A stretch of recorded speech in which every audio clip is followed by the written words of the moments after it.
Arthur Pendleton lived in a small, perpetually damp cottage on the edge of Willow Creek. He was a tinkerer, a man whose hands were more comfortable with gears and wires than with people. His latest project, consuming months of meticulous soldering and muttered curses, was a toaster unlike any other. Arthur envisioned a marvel of precision, a machine offering perfect golden slices every single time. Yet, despite his feverish dedication and countless adjustments, the result was infuriatingly singular.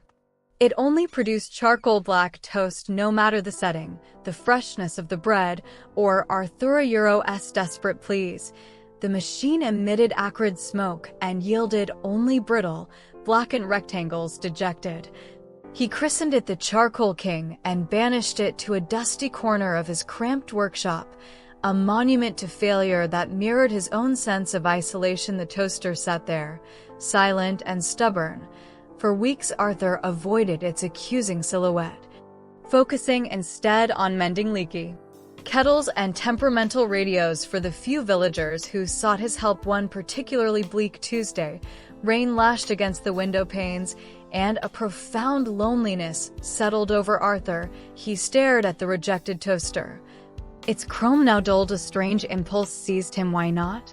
He plugged it in, dropped in 2 slices of cheap white bread, and pushed down the lever. The familiar, slightly ominous hum filled the workshop, followed quickly by the acrid scent of burning carbohydrates. He watched, mesmerized, as the smoke curled upwards. When the slices sprang up, they were, predictably, utterly blackened. Arthur sighed, scraping the charred remains into the bin. It felt like a ritual acknowledging his own flawed nature. Across the narrow, overgrown lane lived Mrs. Alara Finch, a retired piano teacher whose hands, once so graceful on the keys, now trembled constantly. Widowed and increasingly frail, she rarely ventured out. Arthur sometimes saw her silhouette at her window, a picture of quiet endurance. That rainy evening, shuffling to his own dustbin, he noticed hers was overflowing without much thought, driven by a vague sense of neighborly duty amplified by his own melancholy. Arthur gathered her bin bags as he turned to leave. He paused. The 2 pieces of perfectly ruined toast sat atop his own rubbish. Another impulsive thought struck him. He wrapped the blackened slices clumsily in a clean piece of paper and placed them gently on Mrs. Finch's doorstep before retreating to his cottage.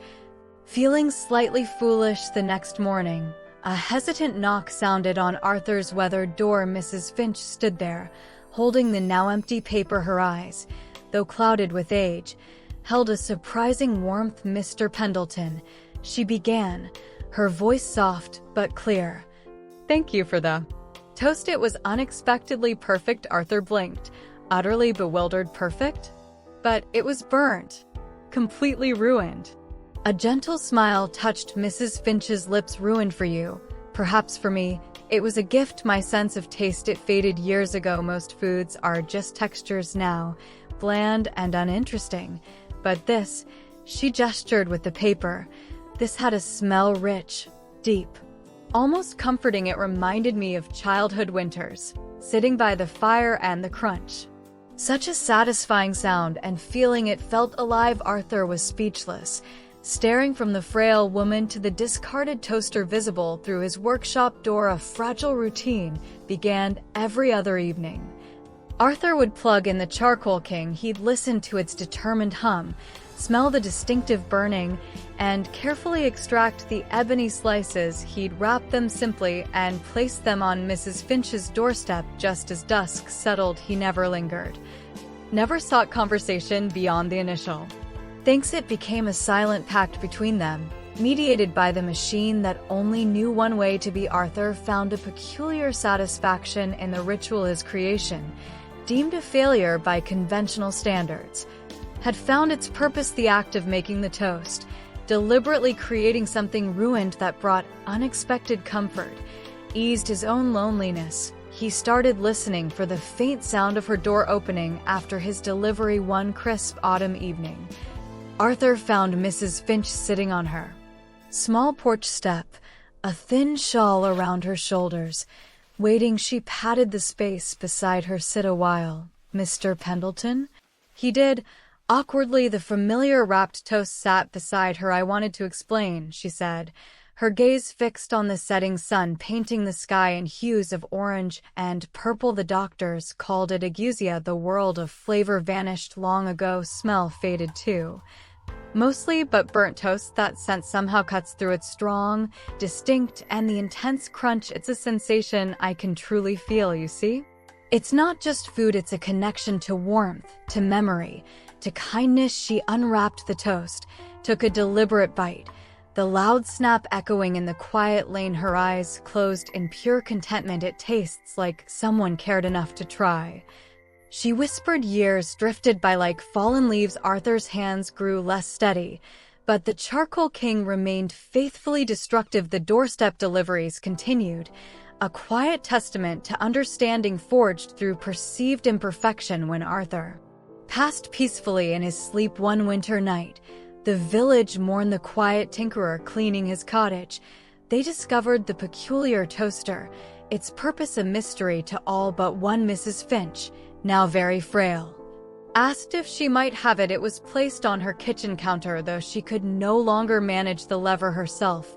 Her young caregiver, instructed carefully, would operate it. The familiar hum and the potent aroma of burning bread still filled her small home. Holding the blackened slice, feeling its familiar brittleness, hearing its sharp crackle, Mrs. Finch would smile. The machine Arthur built to achieve perfection had failed spectacularly, only to succeed profoundly in the most unexpected way. In its stubborn, smoky insistence on burning every single slice, it whispered a language of solace only a lonely heart and a faded palate could truly understand.